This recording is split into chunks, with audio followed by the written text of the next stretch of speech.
Okay, now in this part we are going to start our exercise 2b.3 है ना. देखो fifth question of first we have to find square root of given number 89 minus 20 root 11. तो suppose हम इसमें shortcut method से इसको निकाल रहे हैं.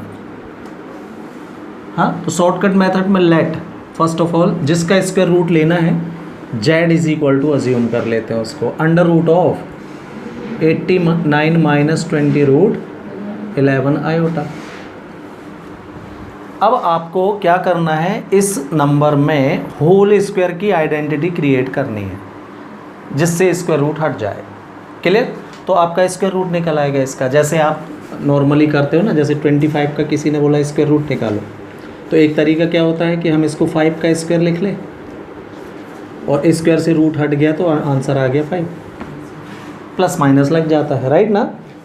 तो इसी मेथड का यूज़ हम इसमें करते हैं. तो इसके लिए पहले स्टेप में मैंने आपसे ये बोला था कि आयोटा वाली जो टर्म है ये, इसमें आप 2 बना लीजिए भाई. तो 20 को मैं 2 × 10 रूट 11 लिख ले रहा हूँ. 20 को 2 × 10 लिख सकता हूँ. क्यों? आप कोई भी आइडेंटिटी बनाओगे, चाहे a प्लस बी के होल स्क्वायर की बनाओ या a माइनस बी के होल स्क्वायर की, 2ab तो चाहिए. तो इसमें क्या है, माइनस है. इसका मतलब कौन सी आइडेंटिटी बनने वाली है, a माइनस बी के होल स्क्वायर की बनने वाली है. अब देखना 89 को क्या मैं 100 माइनस 11 लिख सकता हूँ और ये 2 × 10 root 11 iota. It is same. एक और स्टेप देखिए, 100 को 10 का स्क्वायर लिख सकते हैं, 11 को रूट 11 का स्क्वायर लिख सकता हूँ मैं, और माइनस को प्लस लिख के आयोटा का स्क्वायर. क्यों? चेक कर लीजिए, लिख सकता हूँ. और ये -2 × 10 × रूट 11 आयोटा. चेक कर लो भाई, a square plus -2ab, b की जगह रूट 11 आयोटा. बन गई आइडेंटिटी किसकी, a मतलब 10 माइनस b मतलब आयोटा रूट 11 का होल स्क्वायर. स्क्वायर से स्क्वायर रूट कैंसिल हो जाएगा, प्लस माइनस लगा दीजिए. तो 10 माइनस आयोटा रूट 11 आंसर हो गया ये आपका. चेक कर लीजिए. नाउ सी 9th वन ना, 9th क्वेश्चन ऑफ फर्स्ट. हमको स्क्वायर रूट फाइंड करना है 4 √-5 -1 का. तो देखो अभी आप इसको let z is equal to, हमने लेट कर लिया 4 √-5 प्लस -1. अब देखना ये जो है इसको हम √5 अलग लिख के √-1 अलग लिख सकते हैं, -√5 को. अब √-1 मतलब आयोटा होता है. तो एक काम करो आप, रियल पार्ट पहले लिख लो और फिर प्लस 4√5 आयोटा हो गया. ये इसकी वैल्यू आयोटा हो गया.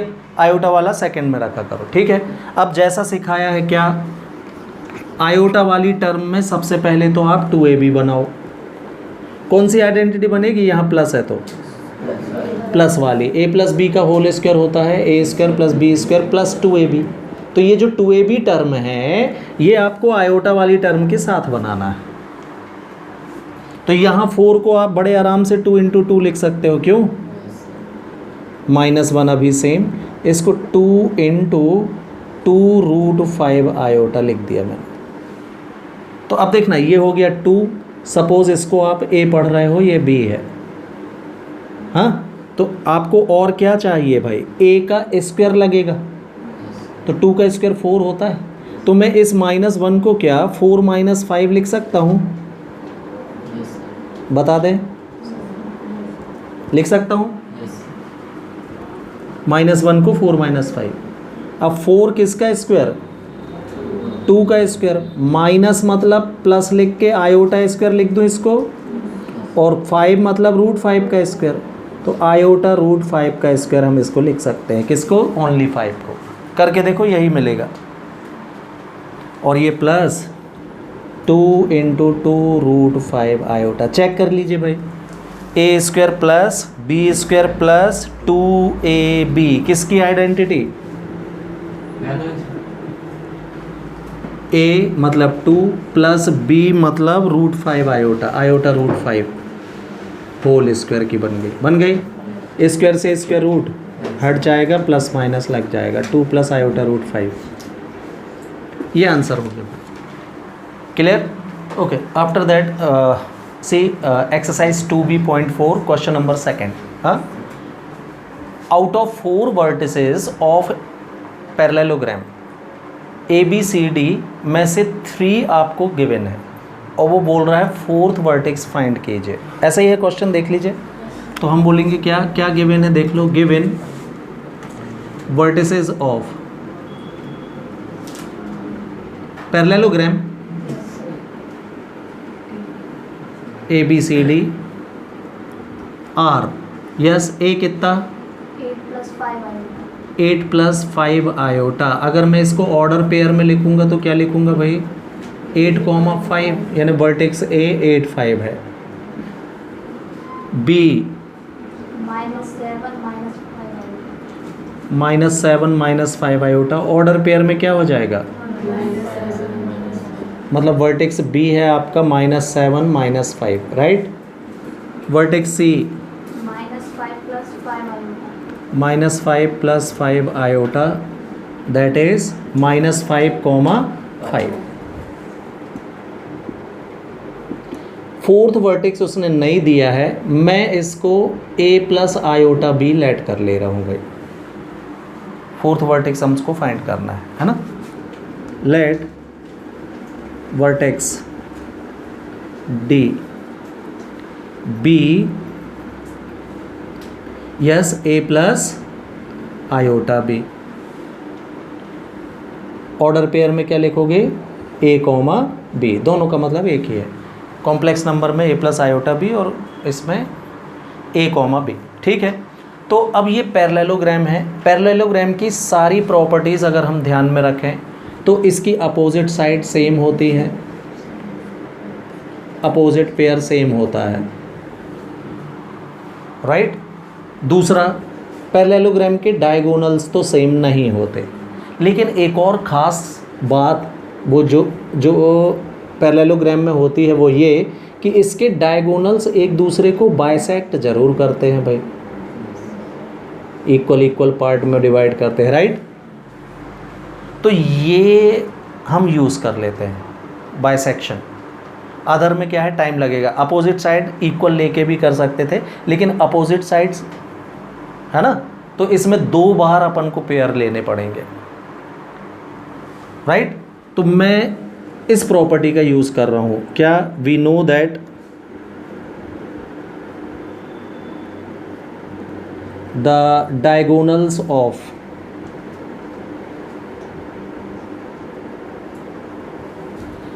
Parallelogram bisect each other.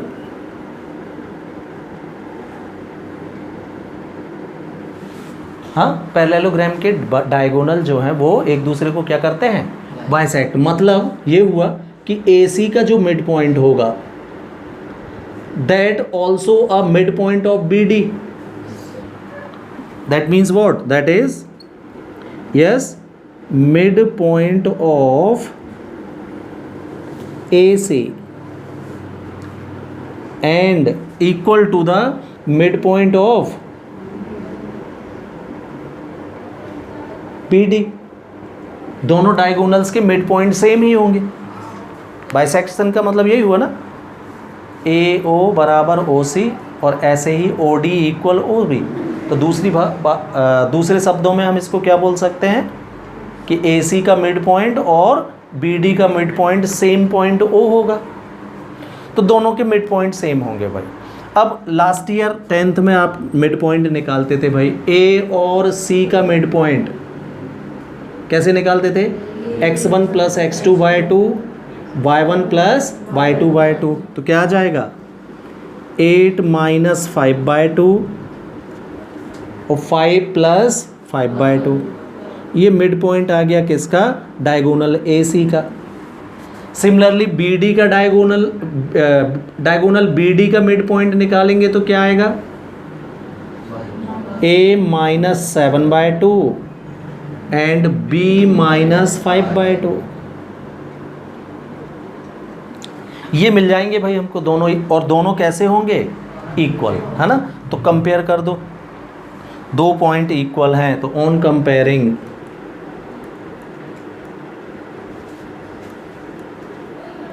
Both side, तो कंपेयर कैसे करते हैं, abscissa is equal to abscissa and ordinate is equal to ordinate. X coordinate के बराबर होगा और वाई कोऑर्डिनेट अगर आपको उसमें लिखना है कॉम्प्लेक्स नंबर में तो कैसे लिखोगे, yes, a plus iota b इसको लिखोगे, और ये तो real part is equal to real part, imaginary part is equal to imaginary part, ऐसे देख लो।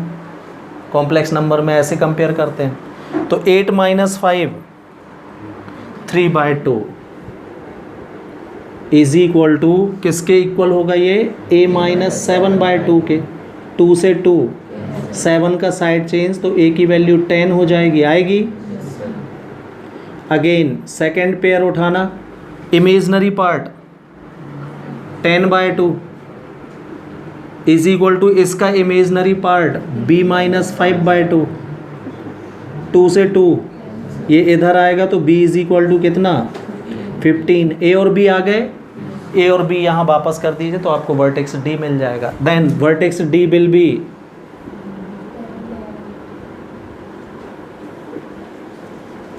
यस 10,15 10,15 भाई। और कॉम्प्लेक्स नंबर के फॉर्म में लिखना है तो क्या लिखोगे, 10 plus 15 iota. Now see second question of 2b.4। तो आपको 4 वर्टिसेस गिवन है और आपको प्रूव करना है कि ये पैरेललोग्राम है ना। तो सबसे पहले तो वर्टेक्स बता दो आप, वर्टेक्स A कितना है, 6 माइनस आयोटा मतलब -1, ऑर्डर पेयर में लिखेंगे तो, हाँ। B 7 प्लस 3 आयोटा मतलब 7 3, C 8 2 और D 7 माइनस 2। ये गिवन है तो हम बोलेंगे क्या, given vertex of quadrilateral A कितना 6 माइनस आयोटा, तो इसको ऑर्डर पेयर में क्या लिख लिया आपने, 6, -1। B 7 plus 3 iota, order pair में लिखेंगे तो 7, 3। Vertex C 8 plus 2 iota, order pair में लिखेंगे तो 8, 2। And D 7 minus 2 iota, order pair में क्या होगा, ये 7, -2 हो जाएगा, राइट। अब देखो पैरेललोग्राम प्रूफ करना है तो पैरेललोग्राम इसी के जैसा एक होता है रेक्टेंगल। दोनों की खासियत क्या है कि इसकी भी अपोजिट साइड सेम होती है और रेक्टेंगल की भी अपोजिट साइड सेम होती है। तो केवल साइड से हम ये डिसीजन नहीं ले पाएंगे कि ये पैरेललोग्राम है कि रेक्टेंगल है। तो 4 साइड से तो काम नहीं चलने वाला भाई, क्योंकि 2 डायग्राम्स या क्वाड्रेटल ऐसे हैं जिनमें अपोजिट साइड सेम होती है। हाँ, अब डिफरेंस कहाँ पर है, तो इसका कोई भी एंगल 90 का नहीं होता, रेक्टेंगल के ईच एंगल 90 डिग्री के होते हैं। तो यहाँ पर एंगल की तो कोई बात ही नहीं हो रही, मतलब ये प्रॉपर्टी हमारे काम की ज़्यादा है नहीं। तीसरी प्रॉपर्टी ये कि जो रेक्टेंगल होता है इसके डायगोनल्स सेम होते हैं, है ना। AC और BD आपस में कैसे होते हैं, ये इक्वल होते हैं। लेकिन पैरेललोग्राम में ऐसा नहीं होता भाई, यहाँ डिफरेंस है। का मतलब ये हुआ कि अगर हम इसकी चारों साइड काउंट करें और दोनों डायगोनल भी निकालें और अगर हमको अपोजिट साइड सेम मिल जाए और डायगोनल्स नॉट इक्वल मिले तो फिर ये पैरेललोग्राम होगा, और डायगोनल भी इक्वल आ गए अगर तो रेक्टेंगल। बिल्कुल सेम डिफरेंस होता है किसमें, स्क्वायर में और रोम्बस में। स्क्वायर की भी ऑल 4 साइड सेम होती है, रोम्बस की भी ऑल 4 साइड सेम होती है। तो केवल साइड से आप ये नहीं बता पाओगे कि ये रोम्बस है कि स्क्वायर है। फिर से डिफरेंस कहाँ पर है कि जो स्क्वायर होगा उसके डायगोनल सेम होते हैं, AC और BD सेम लेंथ के होते हैं, लेकिन रोम्बस के डायगोनल इक्वल नहीं होते। इसका मतलब ये हुआ कि ये चारों टाइप के क्वेश्चन कुछ भी आए, आपको क्या करना है, ऑल 4 साइड और बोथ डायगोनल काउंट कर लेना है। हाँ, अपोजिट साइड सेम आए, डायगोनल सेम नहीं आए तो पैरेललोग्राम। अपोजिट साइड सेम आ जाए और डायगोनल भी सेम आ जाए का मतलब वो रेक्टेंगल है। फिर ऑल 4 साइड सेम आए और डायगोनल भी सेम आ जाए तो क्या है, फिर वो स्क्वायर है। और ऑल 4 साइड इक्वल आए लेकिन डायगोनल इक्वल ना आए तो वो क्या हो जाएगा, फिर रोम्बस। तो 1 2 3 4 ये 4 क्वेश्चन का एक ही सॉल्यूशन। क्या करोगे आप, ऑल 4 साइड्स और दोनों डायगोनल काउंट कर लीजिए। तो देन डिस्टेंस फॉर्मूले से साइड AB निकालो भाई। यस, ये है A, ये है B, लगाइए distance formula. x2 minus x1 का whole square plus y2 minus y1 मतलब 3 + 1 हो जाएगा ये होल स्क्वायर, राइट। सॉल्व करोगे तो 7 - 6 दैट इज़ 1 का स्क्वायर 1, 3 + 1 4 स्क्वायर 16 दैट इज़ √17 मिला। दूसरी साइड BC,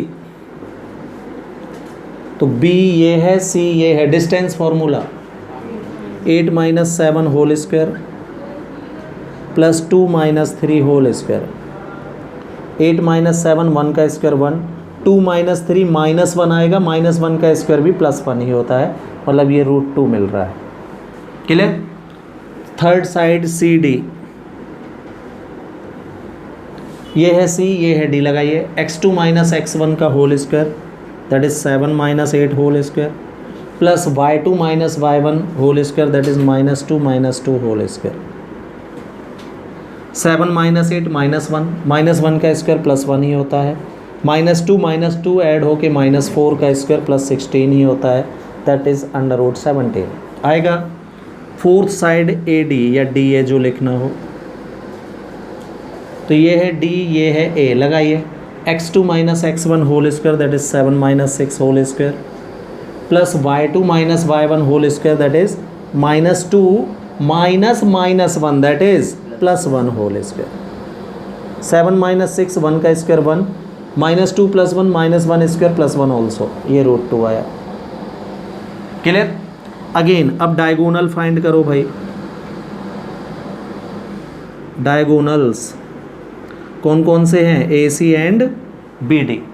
तो A ये है, C ये है। AC की लेंथ निकालो, x2 minus x1 whole square that is 8 - 6 whole square plus y2 minus y1 that is 2 + 1 whole square. कितना आएगा, 8 - 6 2 का स्क्वायर 4, 3 + 1 2 + 1 3 स्क्वायर 9, 9 + 4 √13 ये मिला। एक और diagonal and another diagonal BD और काउंट कर लीजिए, कितना आएगा BD देख लें यहाँ से। ये है B, ये है D, लगाइए। x2 minus x1 that is 7 - 7 whole square plus y2 minus y1 that is -2 - 3 whole square. 7 - 7 0 square 0, -5 का स्क्वायर 25 का √ अगेन 5 आया। तो देखो भाई क्या दिख रहा है, अपोजिट साइड AB है और CD।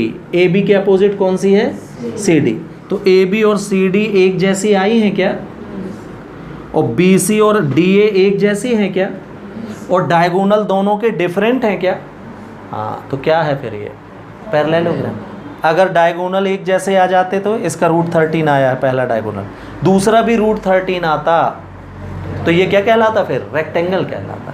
तो हम यहाँ पर स्टेटमेंट डाल देंगे। अब कंफर्म हो गया कि ये पैरेललोग्राम ही है, तो हम बोलेंगे क्या, because A B equal C D, B C equal D A and diagonals A C does not equal to B D, hence A B C D is a parallelogram. Opposite side same आए, diagonal same नहीं आती हैं अगर, तो वो parallelogram है। Opposite side same आ जाए और डायगोनल सेम आ जाए तो फिर वो रेक्टेंगल है। और फोर साइड इक्वल आए, 4, और डायगोनल इक्वल ना आए तो रोम्बस है। और ऑल 4 साइड सेम आए और डायगोनल भी सेम आ जाए तो फिर वो कौन है, स्क्वायर है। चारों क्वेश्चनों का एक ही सॉल्व भाई, केवल ये आपको यहाँ ऑब्जर्वेशन चेंज होते चलेंगे, ठीक है। See third question of exercise 2b.5 है ना। गिवन है आपको z is equal to 1 + 2 iota and we have to prove z³ + 7z² minus z + 16 is equal to -17 + 24 iota, ये हमको प्रूव करना है, ठीक है। तो बाय इक्वेशन 1 इसको सिंपल इक्वेशन में हम कन्वर्ट कर लें। सबसे पहले 1 का साइड चेंज कर लो तो z - 1 is equal to 2 iota मिलेगा आपको, right. Now taking square of both side,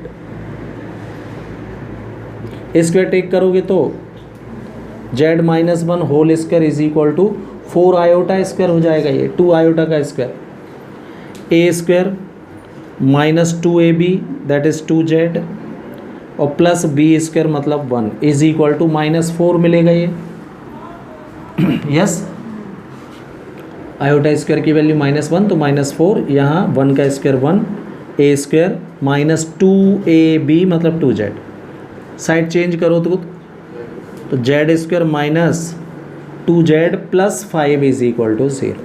ये इसको मैंने इक्वेशन नंबर 2 दे के यहीं पर छोड़ दिया अभी, क्लियर। अब हम क्या करते हैं, जो गिवन फंक्शन जो प्रूफ करना है उसके LHS में, हाँ, ये जो रिलेशन मिली है इसका डिवाइड करके देखते हैं, हाँ। On dividing what z³ + 7z² minus z + 16 by z² - 2z + 5, इससे हम इसको डिवाइड करके देखते हैं कि रिमाइंडर और कोशिएंट क्या मिल रहे हैं, और इसके बाद फिर हम डिवीज़न एल्गोरिथम का फॉर्मूला लगा देंगे, है ना। तो डिवाइड करो भाई किस में, z³ + 7z² माइनस z + 16 में डिवाइड करना है हमको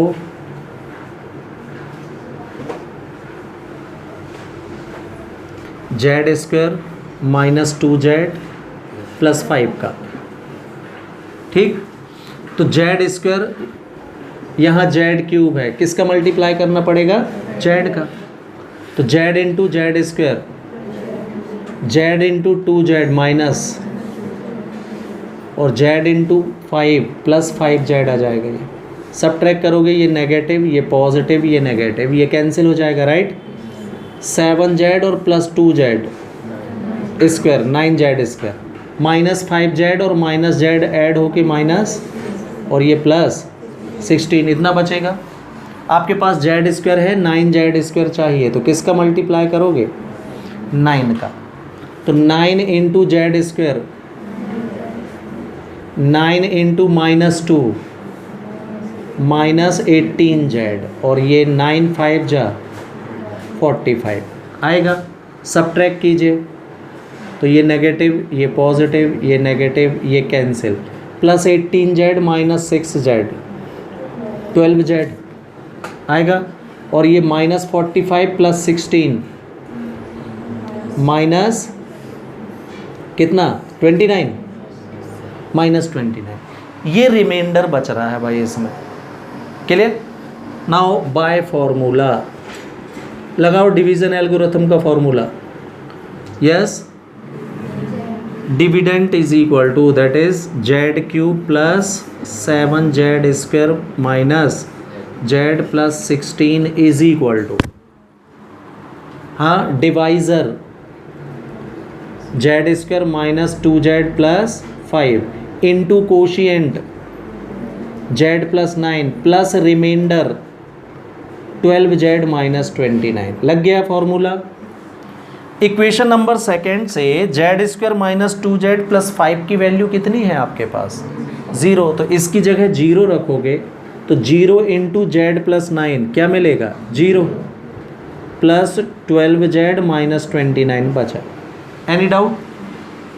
वैल्यू रख दीजिए भाई, 12 सेम, जेड की वैल्यू 1 प्लस 2 आयोटा पुट कर दीजिए यहाँ, और माइनस 12 1 जा 12 प्लस 12 2 जा 24 आयोटा माइनस प्लस 12 और माइनस 29 कितना? माइनस 17, और ये प्लस, देखना प्रूव्ड, ये प्रूव करना था। क्लियर है?